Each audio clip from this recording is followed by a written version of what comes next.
Assalamualaikum, welcome back to my channel. Kali ni shadow kami bela daripada lahir dah nak masuk 8 tahun. Shadow ni anak kepada Tun, second batch. So first Koko, Seko, 2 ekor lagi mati. Second batch Shadow, Jasper dengan Smoky. So 2 ekor ni, Shadow dengan Jasper ni tak berapa nak rapat dengan kita orang. Duduk dalam rumah pun nak pegang pun susah.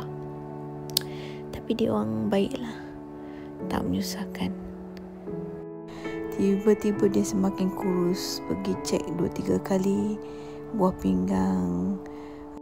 So tak apa, kita orang pergi klinik, masukkan air setiap hari. So dah dekat hari raya, kita orang terpaksa balik kampung, tinggalkan dia. So ada someone yang tolong bawa dia pergi klinik setiap hari. So doktor suggest buat kat rumah, terima kat rumah selepas kita balik raya.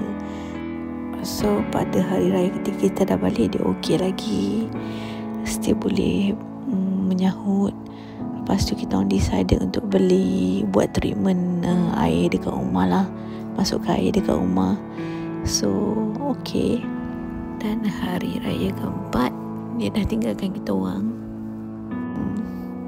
So saya tak boleh buat apa-apa lagi dah. So selamat tinggal Shadow. Tunggu mama di sana ya. Mama sayang Shadow.